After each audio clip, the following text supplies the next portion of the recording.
কারখানায় দাউ দাউ করে জ্বলছে আগুন, কালো ধোঁয়ার কুণ্ডলিতে ছেয়ে যায় চারপাশ।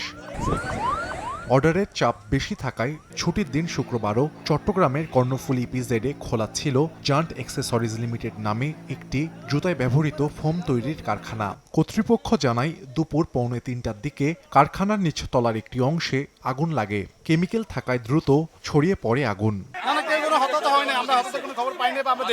প্রচুর কালো ধোঁয়া ছিল, আগুনের তীব্রতা অনেক বেশি ছিল, তো আগুনের তীব্রতা থেকে ধোঁয়া বেশি ছিল। প্রোডাকশন ফ্লো থেকেই লাগছে, কিভাবে লাগছে এটাও আমার ইনভেস্টিগেশনের ব্যাপার আছে। বাংলাদেশের যত এক্সপোর্ট ওরিয়েন্টেড শু যায় তার 80% শুয়ের ফোমের র মেটেরিয়াল আমার এখান থেকে যায়। এক্সপোর্টের খুব চাপ, সেজন্য আমাদের চালু ছিল। হিউজ পরিমাণে কেমিক্যাল ছিল, ফোম ছিল।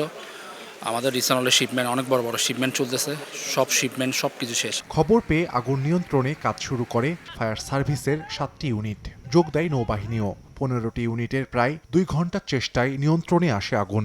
তবে এরই মধ্যে পুড়ে যায় কারখানায় থাকা যন্ত্রপাতি ও উৎপাদিত পণ্য। আমাদের আগুন নিভাতে তেমন একটা ব্যাকৃত হয় নাই। এখানে বিমান বাহিনী, নৌবাহিনীর টিমও চলে আসছে। আমাদের 7টি ইউনিট আমরা কাজ করে আছি। কোনো আহত বা এরকম কিছু পাইনি। আমরা পরবর্তীতে তদন্ত সাপেক্ষে আগুনের ঘটনায় বিপুল ক্ষয়ক্ষতি হয়েছে বলে দাবি কারখানা কর্তৃপক্ষের, তবে হতাহতের কোনো খবর পাওয়া যায়নি। সময় সংবাদ, চট্টগ্রাম।